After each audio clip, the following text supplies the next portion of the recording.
जय हिंद बच्चों। तो हमने कूलाम्स लॉ पढ़ लिया था, उसमें हमने फोर्स का मैग्नीट्यूड निकालना सीख लिया था, लेकिन हम जानते हैं कि फोर्स एक वेक्टर क्वांटिटी है, तो हम इसका वेक्टर फॉर्म पढ़ते हैं। तो देखिए, उसके लिए हमने दो पॉइंट चार्ज ले रखे हैं, दो पॉइंट चार्ज हैं, और पॉइंट चार्ज के बारे में मैंने पिछली वीडियो में बता दिया था आप लोगों को। दो पॉइंट चार्ज हैं और इनके बीच का डिस्टेंस है वो कितना है, आर है। ठीक है ना, दोनों पॉजिटिव नेचर के हैं, दोनों पॉजिटिव नेचर के हैं, तो ये इसको रिपेल करेगा इधर की तरफ और ये वाला इसको इधर रिपेल करेगा। ठीक है बच्चों, तो देखिए इधर कितना फोर्स लगेगा, F12। F12 क्या है, force on one due to two, force on one, force on Q1 due to Q2। Vector लगा लेंगे और इस पर कौन फोर्स लगाएगा, ये लगाएगा, और इसकी डायरेक्शन क्या होगी, इस तरीके से F21 force on Q2 due to Q1। अब इसकी देखिए फर्स्ट की जो डायरेक्शन होगी वो किधर होगी, इधर होगी। R12 डायरेक्शन को कैप से रिप्रेजेंट करते हैं, और Q2 से Q1 की तरफ डायरेक्शन क्या होगी हमारी, R21 होगी। ठीक है, अब देखिए इसका वेक्टर फॉर्म लिखेंगे तो F12 है वो कितना हो जाएगा, F12 1/4 pi epsilon not Q1 Q2 over r square. ये कितना लिया है हमने, आर ही लिया है। अब देखिए यहाँ पर आप मैग्नीट्यूड का साइन नहीं लगाए हैं, क्योंकि हमने यहाँ पे वेक्टर फॉर्म लिया है और ये वेक्टर फॉर्म है, तो ये मैग्नीट्यूड रिप्रेजेंट कर रहा है। अब इसके डायरेक्शन के लिए हम क्या करेंगे, आर, अब देखिए इसकी F12 की डायरेक्शन किधर है, R21 है, तो इसकी डायरेक्शन क्या हो जाएगी, इस तरीके से हो जाएगा। अगर हम F21 निकालेंगे तो F21 क्या हो जाएगा, 1/4 pi epsilon not Q1 Q2 over r square, और ये क्या हो जाएगा, R21। ठीक है ना, ये डायरेक्शन देखिए फर्स्ट से सेकंड की तरफ है, और ये वाली डायरेक्शन क्या है, सेकंड से फर्स्ट की तरफ है। तो ये वाले फोर्स के लिए डायरेक्शन कौन सी आ रही है, ये वाली, और इस फोर्स के लिए डायरेक्शन कौन सी है, ये वाली डायरेक्शन है। ठीक है, अब देखिए अगर हम बात करेंगे तो जो R12 है वो क्या है, ये डायरेक्शन है, वो एक दूसरे के अपोजिट हैं, तो R12 को हम क्या ले सकते हैं, माइनस का R21। ये इक्वल कर सकते हैं कि डायरेक्शन अपोजिट है, और वेक्टर में डायरेक्शन अगर अपोजिट होती है तो माइनस साइन के उसको इक्वल कर सकते हैं। तो यहाँ से अगर हम देखेंगे तो जो F12 है वो हमारे किसके इक्वल आ जाएगा, माइनस का F21 के। ठीक है बच्चों, अब देखिए यहाँ जो कंडीशन थी, ये जो कंडीशन है, दोनों फोर्स है वो अपोजिट डायरेक्शन में लगना है, यानी रिपेल करना है।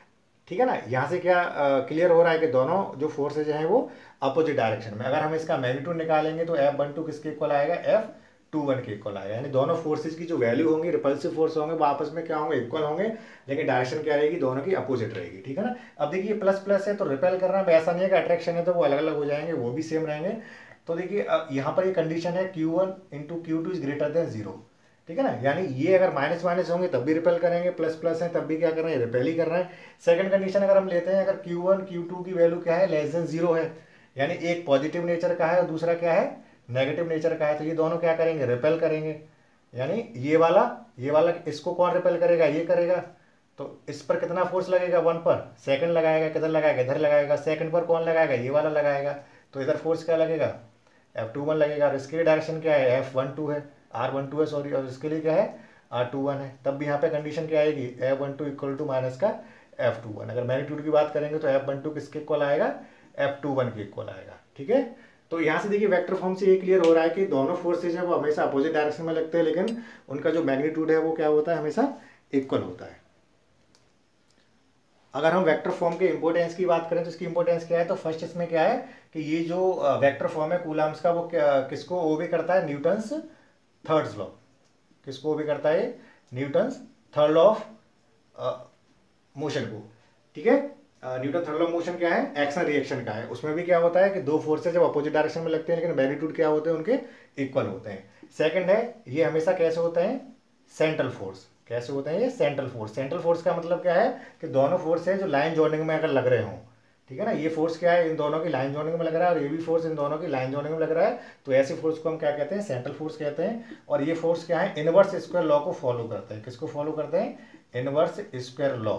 इनवर्स स्क्वायर लॉ किसने दिया था, न्यूटन ने। यानी जो फोर्स होगा वो हमेशा उनके बीच के डिस्टेंस के स्क्वायर के इनवर्सली प्रोपोर्शनल होगा, तो इसको हम इनवर्स स्क्वायर लॉ बोलते हैं। अगर हम कूलाम लॉ की लिमिटेशन की बात करेंगे तो फर्स्ट इसमें रहता है कि जो चार्ज है वो हमेशा कैसे रहनी चाहिए, रेस्ट में रहनी चाहिए, तभी कूलाम लॉ एप्लीकेबल होगा। सेकंड क्या है कि चार्ज हमेशा कैसे होनी चाहिए, पॉइंट चार्ज होनी चाहिए। पॉइंट चार्ज का मतलब मैंने आपको बता ही दिया था कि अगर कोई बॉडी है तो उन पर अगर चार्ज है तो उनके बीच का जो सेपरेशन है, जो डिस्टेंस है क्या है, उनके साइज के अकॉर्डिंग बहुत ज़्यादा होना चाहिए, और थर्ड क्या है, कूलम्ब्स लॉ के लिए जो डिस्टेंस है वो हमेशा ज़्यादा होनी चाहिए साइज ऑफ न्यूक्लियर की। तो न्यूक्लियस का साइज कितना होता है 10⁻⁻15 मीटर या 1 फर्मी मीटर। तो इससे क्या होना चाहिए, हमेशा ज़्यादा होनी चाहिए, तभी कूलम्ब्स लॉ एप्लीकेबल होगा। अब हमने दो दो पॉइंट चार्ज के बीच में हमने फोर्स कैलकुलेट कर लिया है। अगर मान लीजिए कोई ऐसा सिस्टम है जिसमें बहुत सारे चार्ज पार्टिकल हैं, तो फोर्स बिटवीन मल्टीपल चार्जेस, हमने ये मान लिया कि एक सिस्टम है वो बहुत सारे चार्ज पार्टिकल से मिलकर बना हुआ है। ऐसे Qn है, ये Q1 Q2 Q3 Q4 Qn, ठीक है ना। तब फोर्स कैसे कैसे लगेगा, तो सबसे पहले हम फर्स्ट पर देखते हैं। तो फर्स्ट पर कौन फोर्स लगाएगा, सेकंड फोर्स लगाएगा, वो इधर लगाएगा, तो हमने क्या मान लिया, इसको F12 मान लिया। फिर कौन सा लगाएगा, थर्ड लगाएगा, वो इधर लगाएगा, तो ये क्या हो गया, F13 हो गया, 1 3 4 लगाएगा, तो ये क्या हो गया, F14 हो गया, और ये N लगाएगा इस डायरेक्शन में, F1N हो गया। तो जो फर्स्ट पर है वो फोर्स, फर्स्ट पर सारे फोर्स लगा रहे हैं। आप चाहें तो इनकी पोजीशन वेक्टर मान सकते हैं। तो इसके लिए आप मान लीजिए R12 है, इसके लिए R14 है, इसके लिए R13 है, इसके लिए R1 है, या R1 R2 R3 R4 इस तरीके से मान सकते हैं। इसके लिए R2 मान सकते हैं, इसके लिए R4 R3 Rn मान सकते हैं, आप चाहें वैसे मान सकते हैं, ठीक है ना। तो इस पर जो फोर्स लगेगा वो कितना लगेगा, F1 कितना हो जाएगा, सबको ऐड कर लीजिए। और ये एडिशन है, ये आपको ध्यान रखना है, ये कैसा एडिशन है, वेक्टर एडिशन है, अलजेब्रिक सम नहीं है ये, मतलब स्केलर एडिशन नहीं है। इसको जोड़ने के अलग तरीके होते हैं, ऐसे नहीं है कि डायरेक्ट आपने F12 की वैल्यू निकाली और सीधा सीधा ये सारी वैल्यू निकाल के आपने ऐड कर दी। तो आप ऐसे ऐड नहीं कर सकते क्योंकि सब वेक्टर फॉर्म में है। तो वेक्टर का जो एडिशन होता है, तो उसके लिए हमने रिजल्टेंट निकालने के लिए फॉर्मूला हम लिख दे रहे हैं। अगर दो फोर्स है तो उनका रिजल्टेंट अगर निकालना हो तो F1² plus F2² plus 2F1 F2 cos theta, यहाँ से आप रिजल्टेंट निकाल सकते हैं। दो वेक्टर का दो दो करके निकाला जाता है, पहले दोनों का रिजल्टेंट निकालेंगे, फिर इन दोनों का रिजल्टेंट निकालेंगे, और जो रिजल्टेंट आएगा फिर उन दोनों का रिजल्टेंट निकालेंगे। तो उसके लिए हमें एंगल का पता होना बहुत जरूरी है। तो ये फोर्स हो गया फर्स्ट पर, ऐसे ही हम सेकंड पे निकाल सकते हैं। तो सेकंड पे कौन लगाएंगे, बाकी सारे लगाएंगे, तो सेकंड में फोर्स निकल आएगा, ऐसे थर्ड पे निकाल सकते हैं, ठीक है बच्चों।